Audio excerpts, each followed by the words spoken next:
Toussaint Spirit. Jour de deuil, car le Spirit est homme. On se souvient de la Toussaint de l'an dernier, et qu'on était deux alors, et qu'on ne se doutait pas du malheur qui était en route. On se souvient qu'elle était douce comme un ange, et qu'on était plus heureux qu'un dieu. On se dit qu'elle était vraiment trop jeune pour partir, et qu'on était trop jeune encore pour rester. On se demande si c'est bien vrai que c'est pour elle qu'on apporte ces fleurs, que c'est elle qui gît là sous les fleurs. On évoque son corps de grâce, ses cheveux de nuit, ses yeux de lumière. On n'ose pas se figurer ce qu'il reste de tout cela. On perd la tête à se représenter que cela ne sera jamais plus. Et, le front penché vers la terre, on pleure sur les formes mortelles de la beauté et du bonheur. Jour d'espoir, car le Spirit est plus qu'un homme. On s'avise soudain qu'on a tort de pleurer et qu'il n'est pas vrai qu'elle ne soit plus. On pense que tandis que son corps sans vie est captif dans ce coin de terre, son âme s'épanouit dans l'espace infini sans crainte de la mort.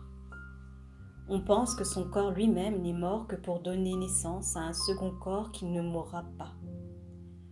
On pense que son âme immortelle est la même âme que l'âme qu'on aimait en elle, que son corps immortel est l'image même du corps qu'on aimait en elle, et que l'une a gardé sa tendresse, tandis que l'autre a gardé sa beauté.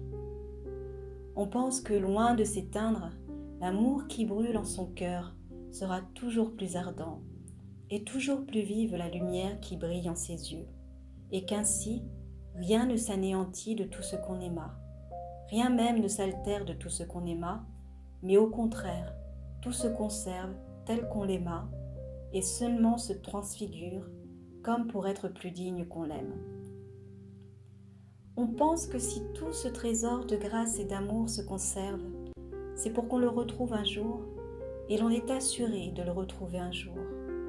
Que le ciel rend ce que la terre garde, et que plus le jour de la réunion est lointaine, plus grande sera l'allégresse de la réunion.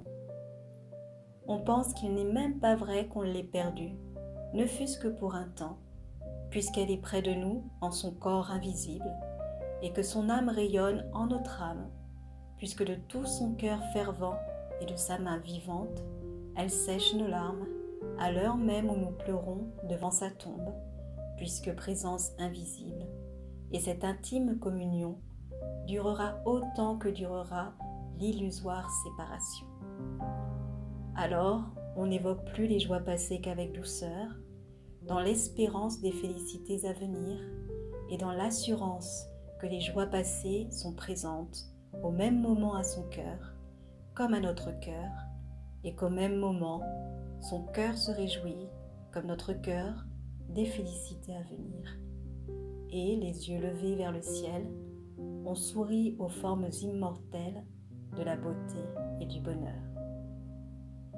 Henri Brun, Bulletin de l'Union Spirit française, novembre 1929.